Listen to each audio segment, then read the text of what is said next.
Hey, it's the Profit Answer Man, Rocky Lalvani. If you're new to the podcast, check out my interview with Mike Michalowicz. It's episode number 2. If you want to hear about each chapter in the Profit First book, go back and listen to episodes 3 through 13. Episode 1 is the why and how. On the Profit Answer Man, we learn money mastery without all the complicated accounting mumbo-jumbo using a simple system. Your accountant is busy documenting your transactions and creating a rearview mirror of what happened. My guess is you don't even look at the reports they sent you. If you're like most business owners, you struggle with this, and it's not your fault. We aren't taught money in school, and accountants aren't taught how to be profitable. The Profit First system created by Mike Michalowicz works, and he certified me to help you implement the system in your business. Remember, the new equation is sales minus profit equals expenses. Let's face it, without cash flow, you can't pay your employees, buy needed materials, or pay your mortgage and support your family. I help you to do that and more, so you can focus on the parts of the business you love and receive the rewards for your labor and investment into your business. The stronger you are as a business owner, the more jobs you create, the better we are as a country. Small business owners are the backbone of America, and for that, you deserve to be well rewarded. Just remember, more revenue does not equal more profit. That's why we focus on the bottom line. We have another Profit First professional and business coach with vast experience to join us today. Jos will share how our mindsets around money can sabotage our success and how Profit First helped him. Jos Willard's mission is to help good people build profitable lives and achieve extraordinary goals. As an international coach, counselor, and consultant for more than 20 years, creator of the Profit for Coaches system and host of the Profit for Coaches podcast, Jos helps his clients get rewarded for making a positive impact in the world, living from their values, and serving exactly the people they're meant to serve. He has helped thousands of clients around the world achieve their goals in life and business. His clients have included athletes, actors, directors, military operatives, religious leaders, serial entrepreneurs, PhDs, MBAs, MDs, coaches, elected officials, and otherwise normal people from around the world. Living from his own values of personal responsibility, freedom, and abundance, he has jumped out of airplanes, marched 25 miles in a monsoon, been married, divorced, and married again, has 2 teenage kids and an amazing wife who doesn't like street signs. He's lived in 3 different countries on 2 continents and believes deeply that what we have in common is stronger and more important than our differences if we're willing to let it be so. And he's going to tell us his amazing Profit First story. Let's meet our guest and my friend, Jos. Welcome to the Profit Answer Man, Jos Willard. It's great to have you join us today. Oh, it's great to be here, Rocky. Thanks. Can you share a little bit about yourself and your business? Sure. Let's see. Short version of me. I have always been that kid that people would reach out to and go, "Hey, Jos, can you come talk to me? I want to talk to." I would get calls at 3:00 in the morning on school nights from kids I didn't know, which drove my parents nuts because this was back when you called buildings, not people, right? Phones were wired to houses. And so the phone would ring and is Jos there? It's 3:00 in the morning. Why are you calling? And I'd be like, okay, who's this? And you don't know me. Then why are you calling me? Well, because so-and-so who's a friend of so-and-so who's a friend of so. Like 3 or 4 names deep, I'd finally start making connections and go, oh, okay. Right. So I was always that kid. And then without really wanting to or realizing it over the course of my time in the Army, I was trained to jump out of airplanes and blow up tanks. And I actually wound up as a chaplain's assistant for a while. I've always found myself in positions of coaching, counseling, training, that kind of thing, regardless of what I was actually trying to do what my job description was. So eventually, I picked up what the universe was putting down in front of me and hung out a shingle as a coach. Did a lot of business coaching, primarily came from a financial aspect or financial background, particularly financial services, investment, business owner succession planning, that kind of thing. And what I'd found was happening was I would have clients who would come to me and say, I'm ready to sell my business. I think it should be worth X million dollars. We should be able to sell it in 6 months. And you're going to help me get all the money out tax-free. And be like, that's not how this works. Let's take a look. And you'd look at it and you go, well, first of all, leaving aside the tax-free problem, you're not going to be able to sell this business for X million dollars.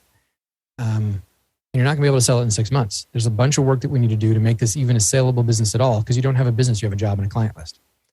And so I would work with them to turn it into a business that they could actually sell, that someone would want to buy. The problem for me was my business model back then, coming from the investment services side and from the succession planning side, was I would make my money on the back end. And what would happen is a third of the people you talk to, as soon as you tell them there's work to be done, they're like, forget it. I'm just going to close it down. I'm not going to try and sell it, because they didn't want to do any work. They just wanted out. And of the 2/3 that were left, 2/3 of them, by the time I was done working with them for a year, 18 months for no charge, would go, I don't want to sell anymore. This is actually, I like this business. I like how this is working. This is a dream business. Why would I sell it? And I would be like, okay. And so I had a particularly bad week where I had $80,000 worth of commissions walk out of my office in 1 week because I'd done too good of a job coaching people. I went down the hall to my boss, who was now my ex-father-in-law, and said, this isn't working. I'm sleeping on my office floor. Any money that I do make is going to your daughter and our kids. I got to do something different. And that's when he suggested, why don't you just charge to be a business coach instead of doing this thing, and talked about it and stuff. And I was like, wow, for a guy who's been helping people make businesses successful, you'd think I would have figured that out a while ago. So in 2012, I think it was 2012, 2013 is when I officially went and hung up my shingle as a business coach. I worked with a partner for a couple of years, kind of apprenticed with him. He was under a franchise that I wasn't, which is why we parted ways, because the franchisor suddenly found out, like, why are you guys outperforming everybody in our franchise? You're like one of the number 4 in North America and number 20 something in the world. How are you doing so well? Well, it's because Jos doesn't use our system, and we work together. And so and they didn't like that. So they threatened to pull his franchise if he kept working with me. So I was like, okay. So that's when I went out on my own. That would have been 2015, I think. So this always begs the question, right? The same thing happened at Starbucks, right? Somebody started making iced coffee. Starbucks said, wow, that's profitable and people are buying it, but you can't do it, right? This company should have said, can we bottle up what he has and franchise it? Yeah, you'd think.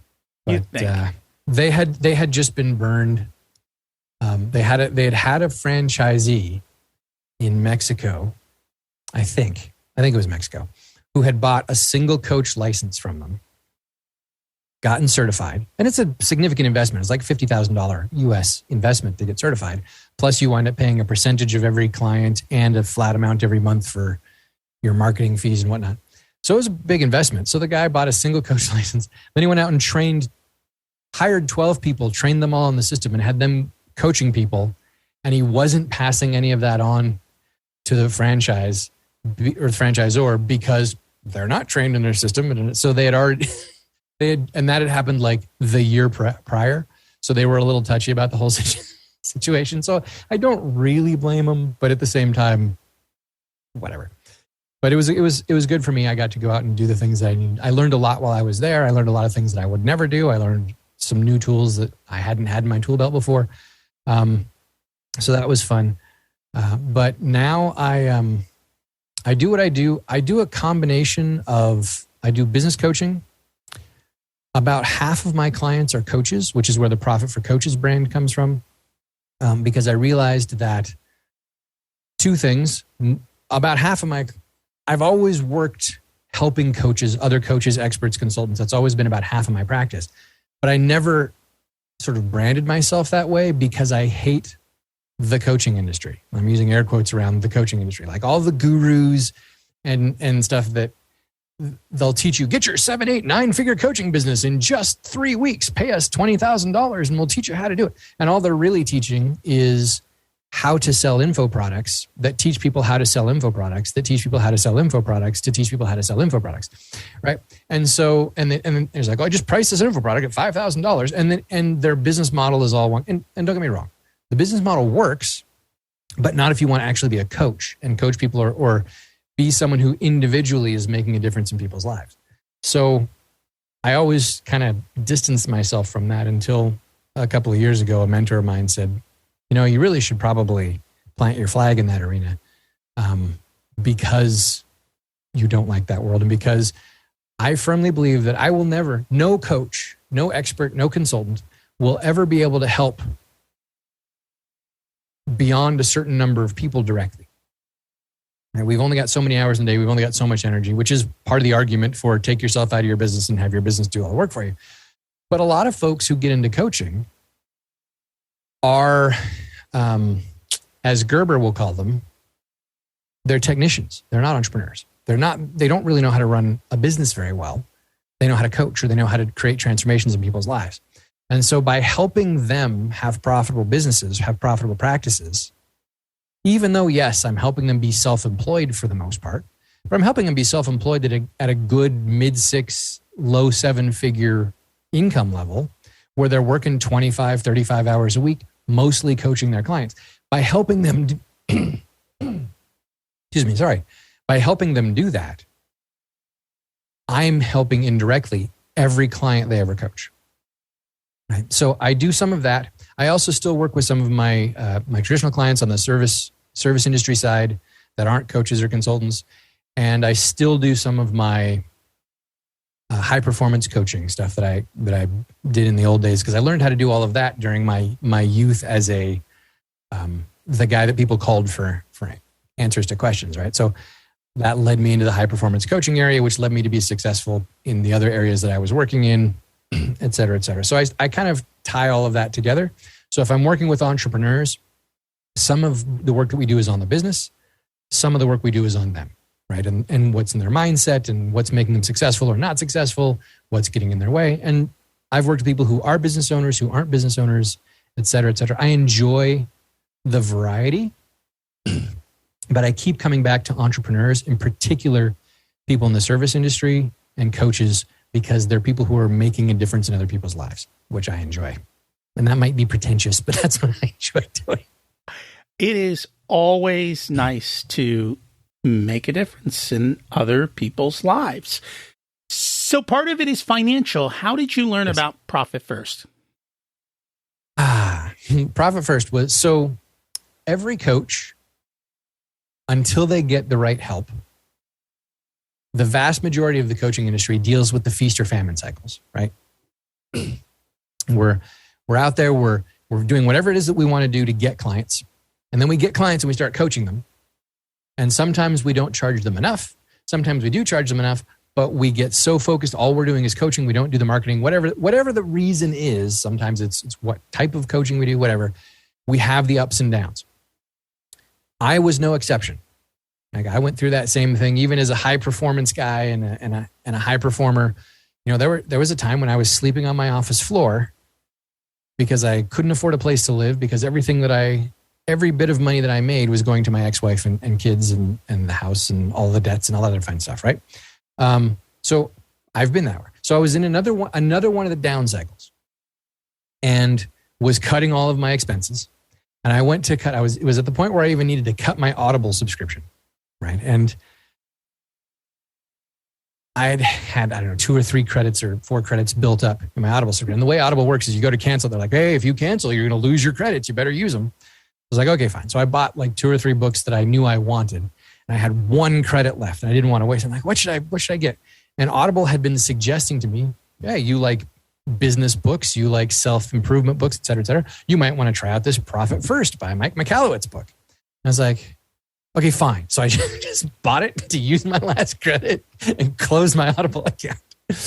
And then a couple of weeks later, I said, well, I bought it. I might as well listen to it. So I hit play and I listened to it. And the book is always better when Mike's reading it because, and I didn't know that.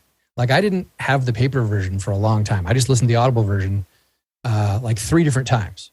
And then I finally gave it to my girlfriend at the time, who is now my wife. Mike likes to claim credit for that. But I gave her a copy, or I said, here, listen to this. She listened to it. She's like, okay, we got to apply this in our business. I was all upset. I was like, why did I not know this? How come I didn't figure this out years ago? So we applied it to our business, have never looked back, have consistently, so that would have been 20, I don't know, it was years ago. But we applied it. We have never looked back. We've consistently made more money year after year and kept more money year after year ever since doing it. And I called because I was like, I want to do this right. I come from a coaching background. I know that DIY is there's always wasted effort. So I want someone to help me along with this. So I called up Profit First Professionals and said, hey, I want to work with a PFP to get this thing implemented in my business the right way.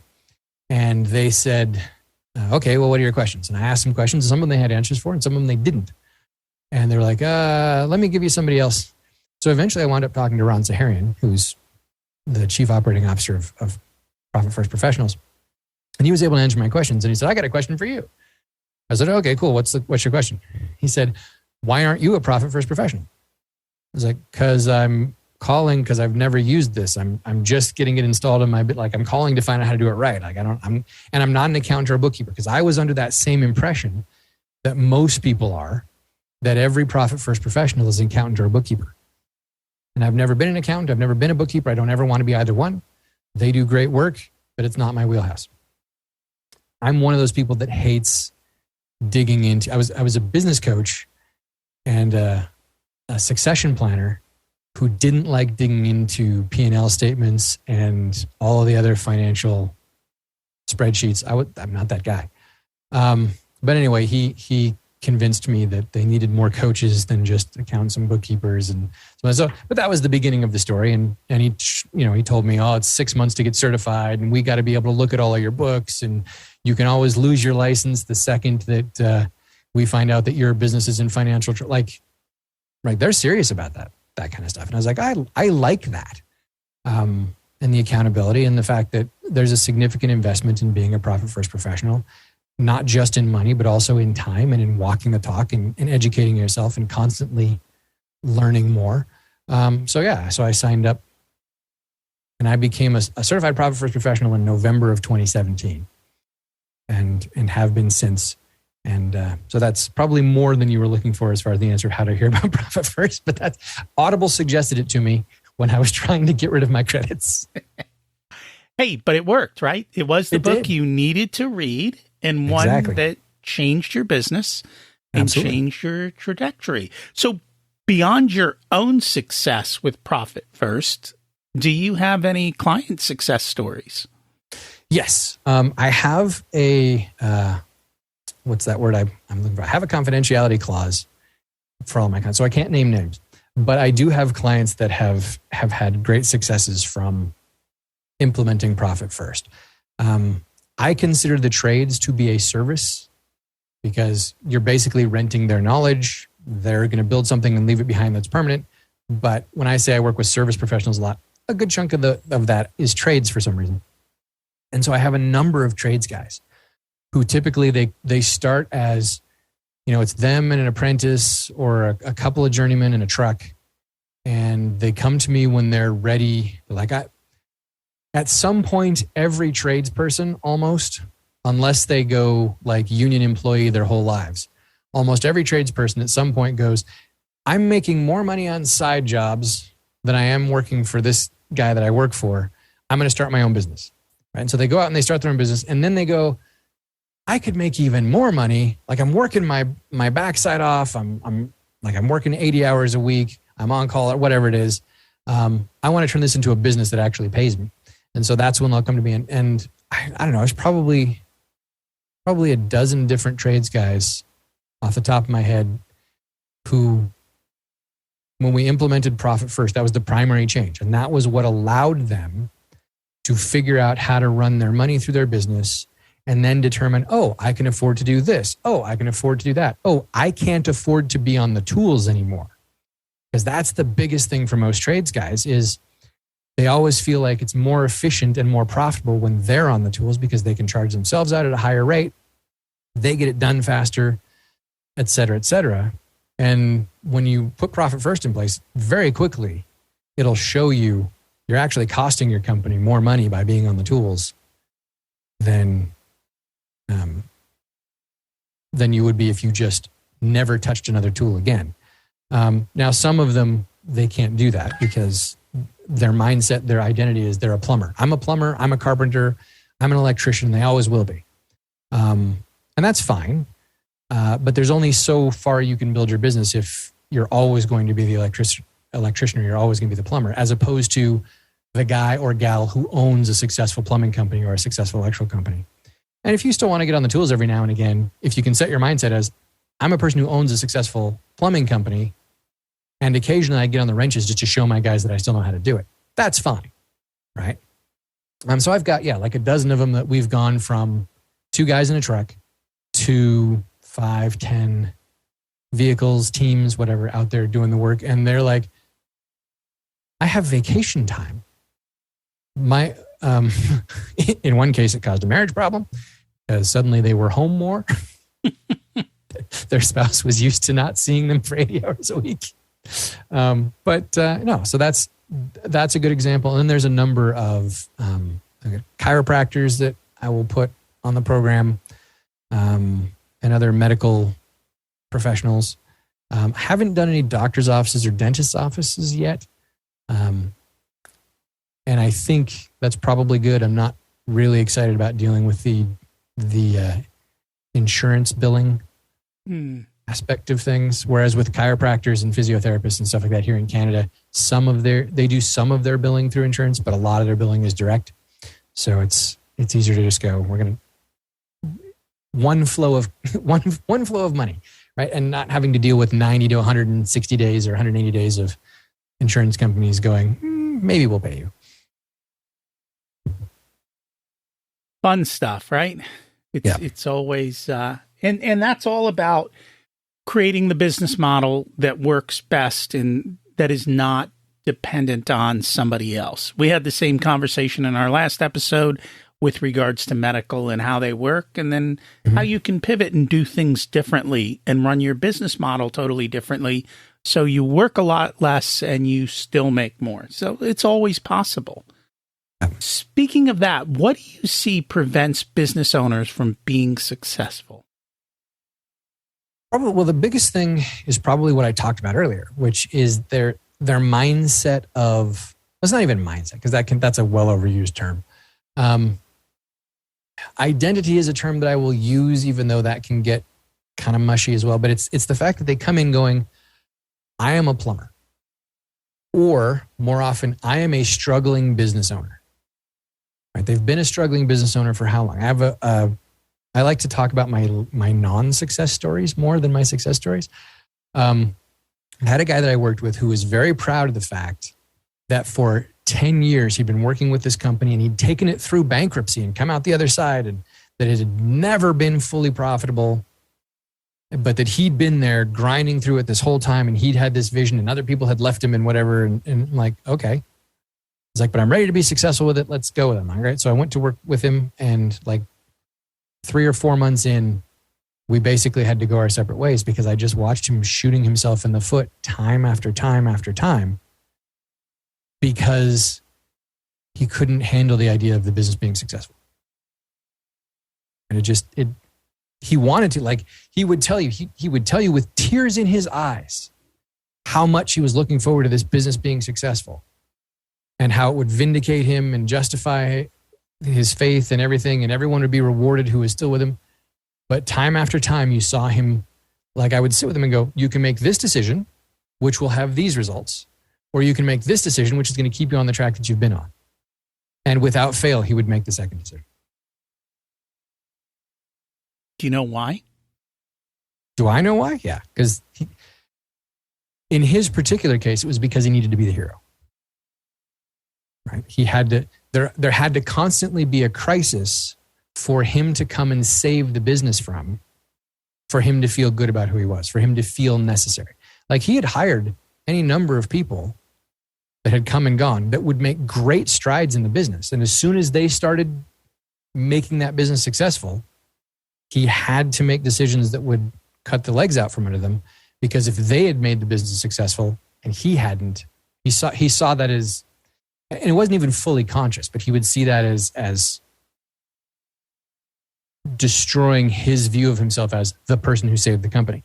If he could have ever gotten his head around the idea that he hired these great people who had great ideas and did good things and gave them the room to run with it and taken credit for that, he could have had both a successful company and that pride in being the guy who had done it. But for him, he could just never put those two things together. And it was always, he had to be the one. And it was always him constantly saving the business from catastrophe rather than taking the business to the next level. We undermine ourselves consistently. Absolutely. And you need to be aware of that. And those are the types of conversations you need to be having. And those are not conversations that happen with accountants and bookkeepers. No. And so that is one of the areas. They look at it just from a very different angle, and they can't help you through those types of choices and changes. No, the average accountant or bookkeeper can't. That's not their focus. It's not what they're supposed to help you with. Right? They have a job, and it's a very good job. Compliance is super important. Compliance with tax laws, et cetera, et cetera. Knowing where your money has been is also important. But they really don't do a great job of dealing with the human element of which is what leads to where your money goes. And most business owners, I don't think, take the time to sit down and examine themselves.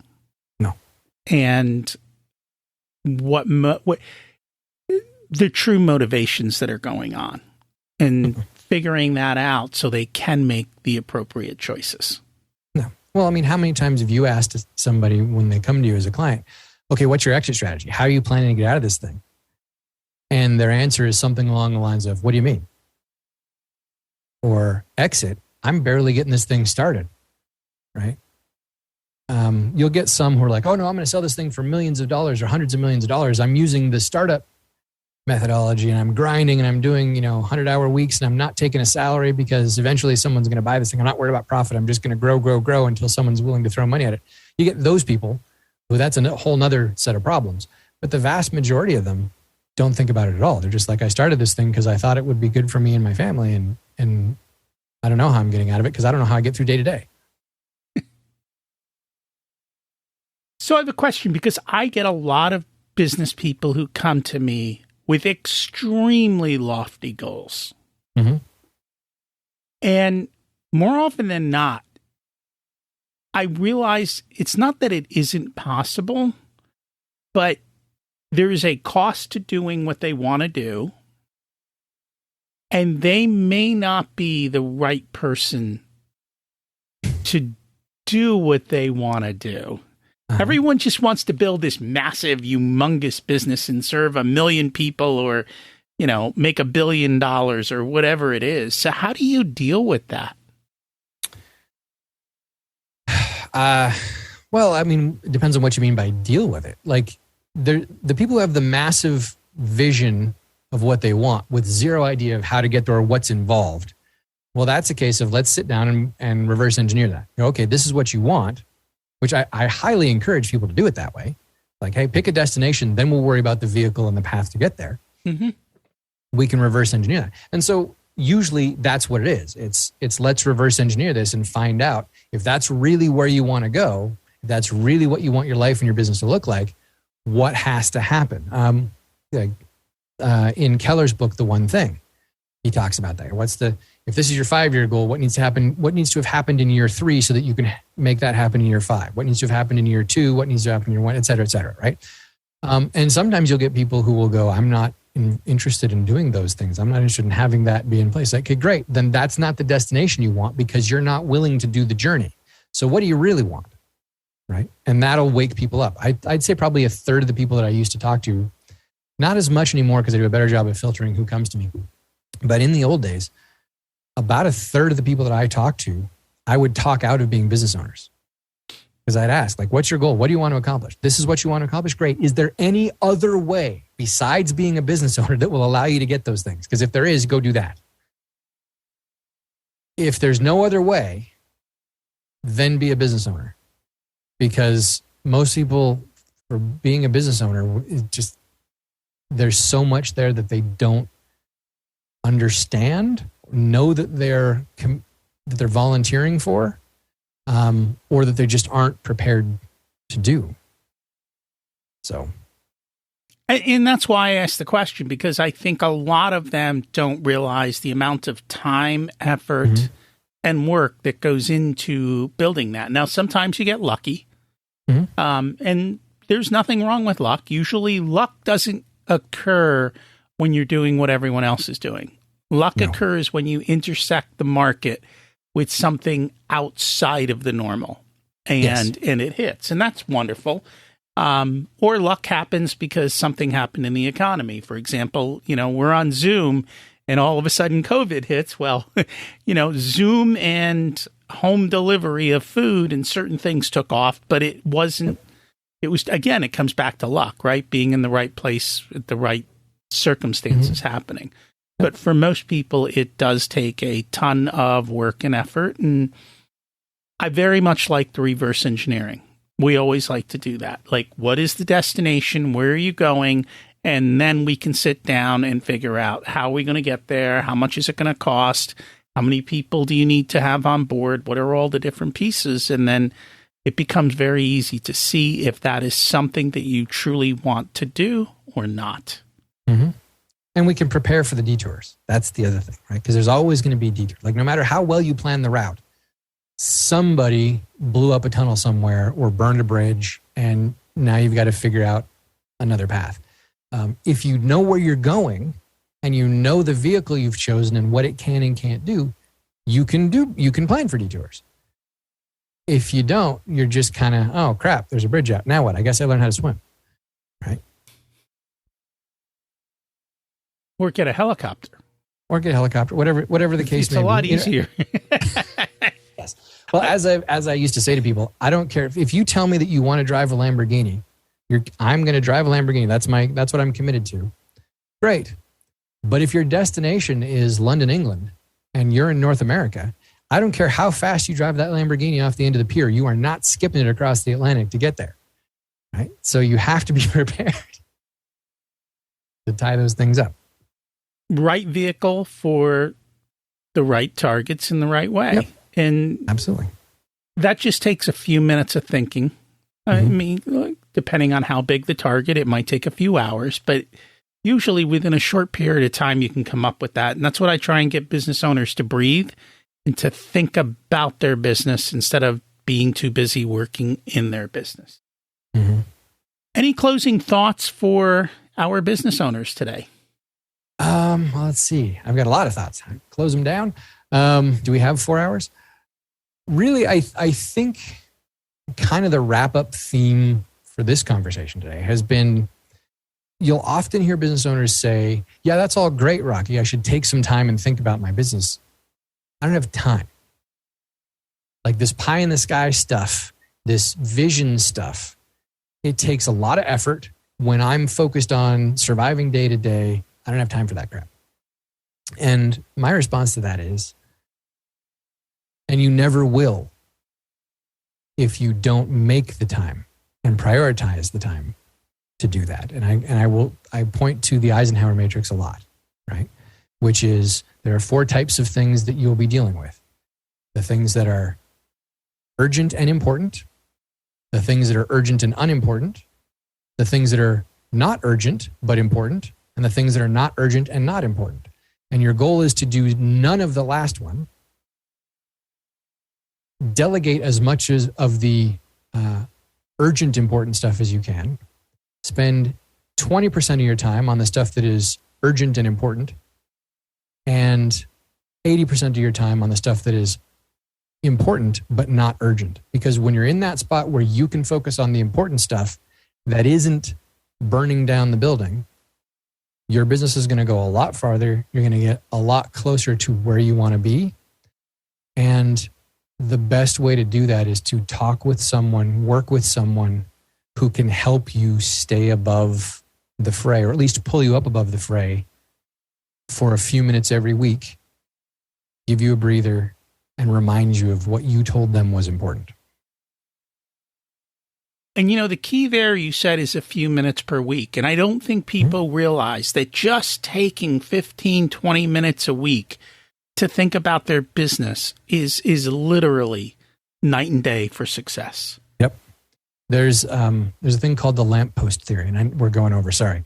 But the lamppost theory is basically that if you as a business owner stopped on your way home and talked to a lamppost for 15 minutes every night, even though that lamppost will never say a thing to you, you will be in infinitely better shape because you have that chance to talk it out loud, think about what you're talking about, reflect on your thoughts, and then move along. So even if you're not in a place where you can sit down with a coach or you can bring in consultants, whatever, find a lamppost, take 15 minutes on your way home and stop and talk to the lamppost and figure stuff out. I think they have AI apps now that you can do that with, possibly on your iPhone, right? So at least it looks like you're talking in the phone. It won't be so weird. Look at the drunk guy next to the post. If people would like to learn more about you, connect with you, what is the best way for them to do that? The best way for them to do that is probably to go to profitforcoaches.com, where they can check out my podcast, find out about what type of coaching opportunities are available, sign up for my email list, and I send out tips and other things on an irregular basis. But yeah, profitforcoaches.com, FOR, spell the word out. We'll get you there. That's probably the best place to find me. I'm on Instagram and LinkedIn and whatever under Jos Willard, but really Profit for Coaches is probably your easiest way to get to me. And I'll put that in the comments. Thank you so much for joining us today. Excellent. It was great to be here. Thanks, Rocky. Do you know your money mindsets and how they affect the decisions you make in your business? Do you set aside time to work on your business versus working in your business? Even if it's only 15 minutes a week, it makes a major difference. More often than not, the business owner is the major saboteur in their own business. We need to learn to put the right people in the right seats and then get out of the way. We don't need to be the hero. We just need to ensure that we are profitable. If Jos can help you, reach out to him. As I said last week, I built this business on an abundance mindset. I don't have competitors. And people who do something similar to me are welcome on my platform because my goal is your success. And I know not everyone's going to connect with me. Remember, you don't need more resources. You need to be more resourceful. We focus on the bottom line. If you want a done-for-you service, you can have me as your Chief Profitability Officer because you have your zone of genius and want to spend your time doing what you love. I only work with a handful of clients, so they get my full attention. I work with business owners who have or are growing to $500,000 to $5 million in revenue. You can use the scheduling link in the show notes to get on my calendar for a good fit conversation to see if I'm the right person to support you and how I can help you. If you want to learn about living the life of your dreams, check out my other podcast, Richer Soul. As we close out, let's repeat the mantra. Revenue is vanity, profit is sanity, and cash is king. Have an abundant and profitable week.